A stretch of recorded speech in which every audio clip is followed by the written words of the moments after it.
राज देखता है कि निशा को रोहित समझा रहा होता है कि जोर जोर से गाना मत बजाओ, लेकिन निशा कहती है, आपकी हिम्मत कैसे हुई कि आपने गाना बंद कर दिया? मुझे आपके द्वार दी गई साजा भी खत्म हो गई और अब आप यहाँ से निकालिए और मुझे गाना सुनने दे। और तब रोहित कहता है, तुमने गाना बंद नहीं किया तो निशा तुम्हें पता है मैं क्या कर सकता हूँ और जिसे तुम्हें बहुत बुरा लगेगा। इतना सुने के बाद निशा स्पीकर तोड़कर वहां से चली जाती है। वहीं रोहित राज और उसके दोस्त से माफी मांगता है और कहता है कि चलो मैं तुम लोगों को गोवा दर्शन करवाता हूँ।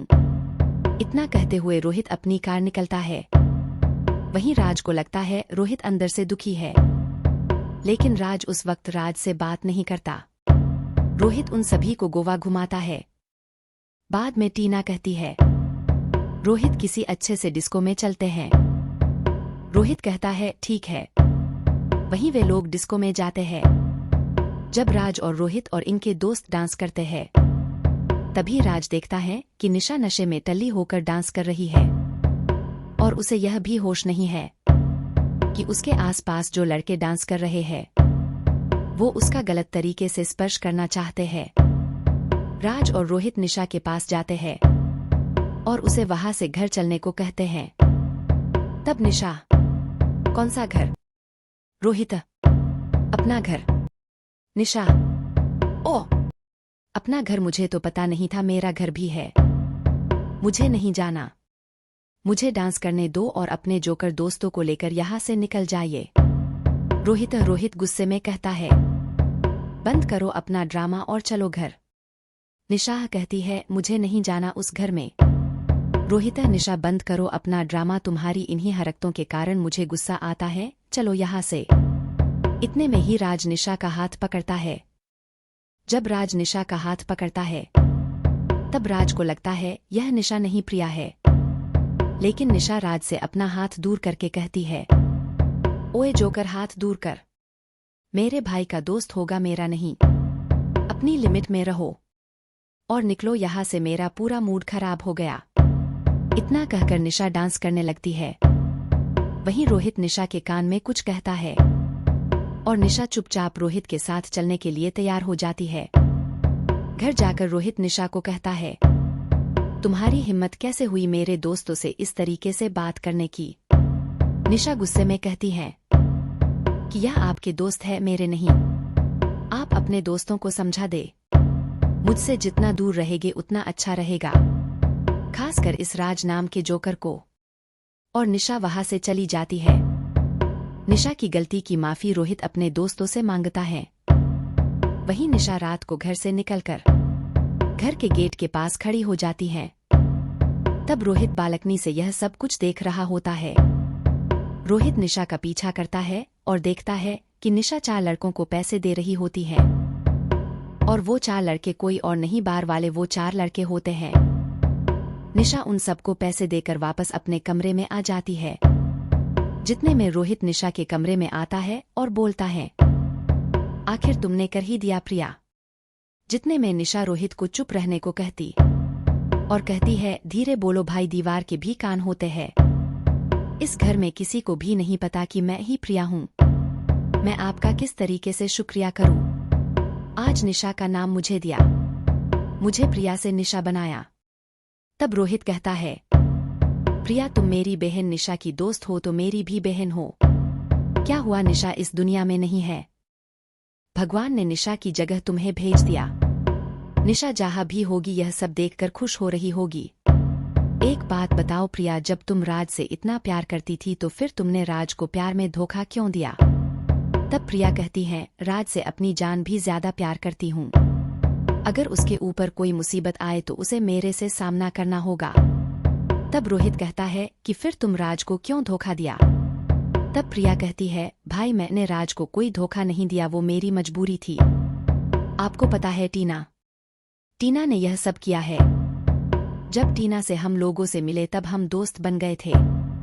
टीना को मैंने अपनी छोटी बहन की तरह माना था, लेकिन मुझे यह पता नहीं था टीना का कुछ और ही इरादा है।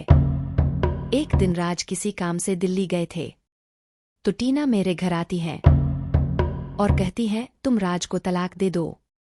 तो मैंने कहा टीना इतना फालतू मजाक मत करो। तब टीना कहती है यह मजाक नहीं है, अगर तुमने नहीं किया तो मुझे 1 मिनट भी नहीं लगेगा राज का बिजनेस और राज दोनों को खत्म करने में। टीना मुझे राज के बिजनेस के पेपर दिखाती है जिससे राज का बिजनेस खत्म हो सकता था, और जो राज के सेक्रेटरी और बॉडीगार्ड टीना के लोग होते हैं जो राज को कभी भी मार सकते थे, और कुछ भी था जिसे राज हमेशा के लिए बर्बाद हो सकता था।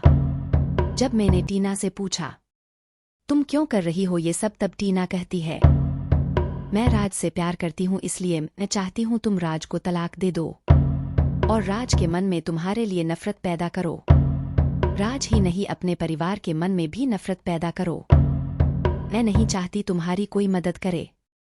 अगर तुमने नहीं किया तो मैं राज को मार दूंगी और मुझे 1 मिनट भी नहीं लगेगा। और मैंने मजबूरी में आकर अपने परिवार और राज के मन में अपने लिए नफरत पैदा की।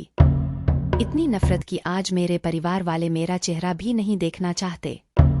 और जब मैं राज को हमेशा के लिए दूर जा रही थी, मतलब जब मैं बॉम्बे छोड़कर दिल्ली आ रही थी, तब मेरे ऊपर किसी ने हमला किया था और मेरी कार खाई में जा गिरी। किस्मत से मैंने अपना कार का दरवाजा पहले ही खोल लिए थे, जिसे मैं किसी पेड़ के सारे लटक गई थी।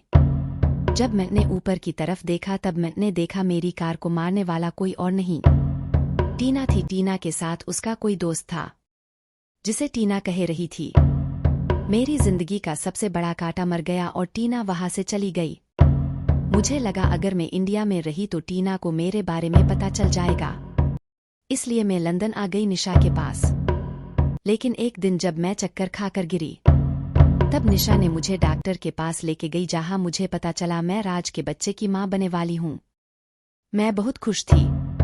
यह बात मैं राज को भी बताना चाहती थी लेकिन नहीं बता सकती थी।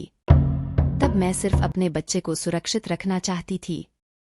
और जब 9 महीने बाद प्रियांश का जन्म हुआ तो मुझे लगा राज को यह बात बतानी चाहिए, इसलिए मैंने राज को फोन किया। तब राज का फोन टीना ने उड़ाया। तब मैं डर गई और फोन काट दिया। तब मैं जानना चाहती थी राज कैसा, सही है या नहीं। तभी निशा वहां पर आई। तब निशा ने बताया मुझे कि राज की जिंदगी में उसके काम के अलावा कुछ भी नहीं है। एक तरह से मैं खुश थी, टीना अपनी मंसूबों में कामयाब नहीं हुई है। दूसरी तरफ मैं चिंतित भी थी कि टीना चुप रहने में से नहीं है। जब निशा ने मुझे कहा अब तू यह सब मत सोच, अब भगवान ने जो लिखा है वही होगा, और अब तू अपने बच्चे को अच्छी तरीके से पाल। अगर गलती से भी टीना को भनक हो गई कि तू जिंदा है तो तुझे और तेरे बच्चे प्रियांश को मार देगी। मैंने निशा की बात को अपनाकर प्रियांश के साथ एक अलग दुनिया बना ली थी। मेरे जीने का मकसद अब बस प्रियांश ही था। प्रियांश की हरकतें मुझे कभी कभी राज की याद दिला देती थी, लेकिन जब प्रियांश स्कूल जाने लगा तो मुझे डर लगने लगा था कि प्रियांश दूसरे बच्चों के पापा को देखकर यह ना पूछ ले कि मेरे पापा कहाँ है। और पता ही नहीं चला कब 4 साल हो गए, लेकिन प्रियांश ने आज तक यह सवाल नहीं पूछा।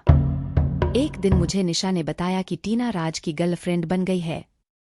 तब मुझे बहुत टेंशन होने लगी और भैया उसी समय आपका आना हुआ। और जब निशा ने आपको मेरे बारे में बताया और जब राज की फोटो आपको दिखाई तब अपने राज का नाम लिया और आपने कहा कि राज मेरा दोस्त है और मैं अपने दोस्त के लिए कुछ भी करेगा, और आपने जब कहा मैं तुम्हारी मदद करूँगा तब मुझे बहुत खुशी हुई। लेकिन अगले ही दिन निशा की जब रोड एक्सीडेंट मौत के बाद आप अकेले हो गए थे, तब आपने मुझे कहा था कि निशा के बाद तुम भी मेरी बहन हो और एक भाई के नाते अपने मुझे निशा का नाम देकर इंडिया लाए। भाई मैं आपका शुक्रिया कैसे करूं, मुझे कुछ समझ नहीं आ रहा। आपने किसी तरीके से राज को गोवा बुलाया और बाद में जो हुआ वो सब प्लान के मुताबिक हो गया। लेकिन भाई मुझे कल की टेंशन हो रही है, जब कल प्रियांश। दोस्तों हमें आपके सपोर्ट की जरूरत है। आप हमारे वीडियो को लाइक करें जिससे हम मोटिवेशन लेकर अपने संसाधन को बढ़ाकर आपके पास और बेहतर वीडियो और कहानी को ला सके। अगले पार्ट का लिंक डिस्क्रिप्शन में है।